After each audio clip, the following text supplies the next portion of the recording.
Orion is getting ready to launch.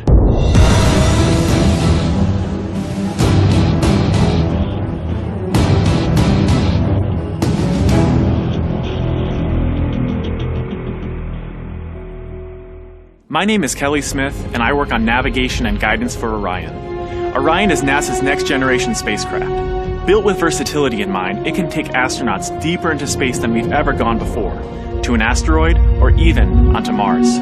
For these missions, Orion has to be one tough spacecraft, withstanding high speeds, searing temperatures, and extreme radiation. Before we can send astronauts into space on Orion, we have to test all of its systems. And there's only one way to know if we got it right: fly it in space. For Orion's first flight, no astronauts will be aboard. The spacecraft is loaded with sensors to record and measure all aspects of the flight in every detail. It all begins with launch aboard a Delta IV Heavy rocket.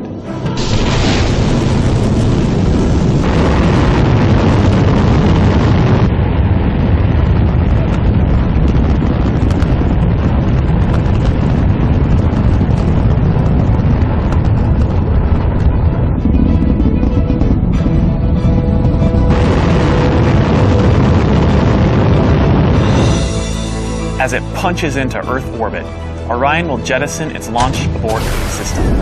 The abort system is a safety feature designed to pull Orion and its crew out of danger if there were a problem with the rocket during ascent. Orion's journey is just beginning.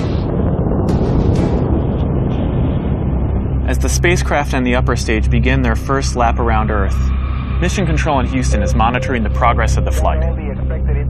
Orion's over 100 miles up and going about 17,000 miles per hour. Just as it passes over the Indian Ocean, we lose communication.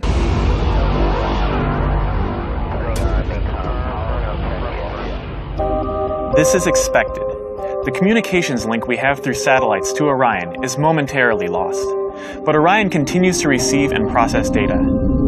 Its computers can handle 480 million instructions per second. Imagine you are traveling with Orion as the flight test continues. One orbit completed. Time to go.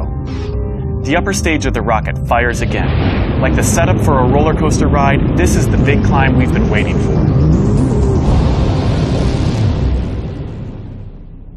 We are headed 3,600 miles above Earth. 15 times higher from the planet than the International Space Station.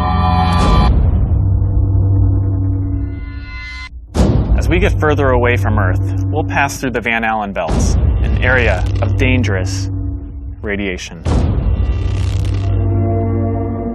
Radiation like this could harm the guidance systems, onboard computers, or other electronics on Orion. Naturally, we have to pass through this danger zone twice, once up and once back.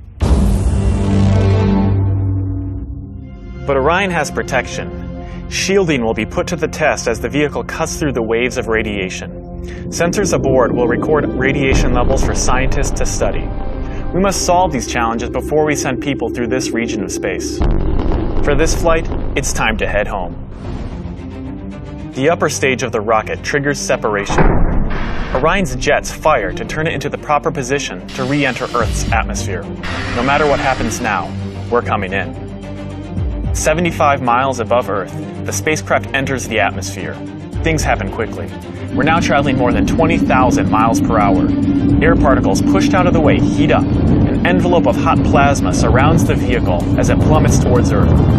The plasma reaches temperatures of 4,000 degrees Fahrenheit, almost twice as hot as molten lava.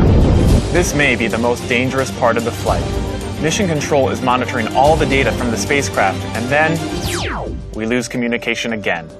No data can penetrate the plasma. Orion is on its own. Orion is inside a fireball. Onboard systems ignite jets to keep the ship pointed correctly, so the specially constructed heat shield takes the full brunt of the inferno. This is the largest heat shield of its kind ever made. Orion's computers command the spacecraft to bank like an airplane, keeping a precise path to the landing site.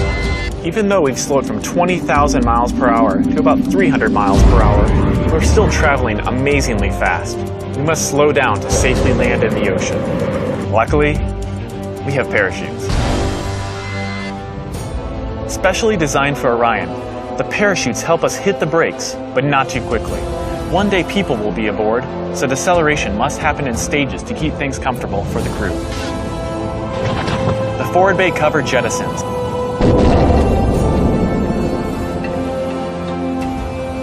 Two drogue chutes deploy and slow the returning spacecraft down to 175 miles per hour.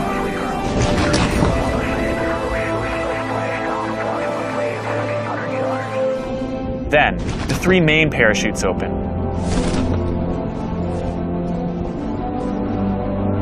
Once fully engaged, this canopy would cover an American football field. It takes parachutes this size and strength to slow our descent to 20 miles per hour, and then splashdown. For this first flight, we won't have astronauts inside, but we still have some very precious cargo. The flight data from this mission is stored inside the Orion spacecraft. While our flight might be over, there is still a lot of work to do. Onboard sensors recorded every detail, from launch to flying in space, to re-entry to landing.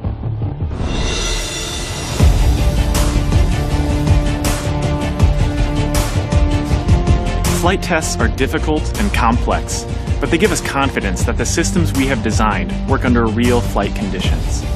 It's great to be a part of this first space flight for Orion, and we're looking forward to beginning a new chapter in human space exploration.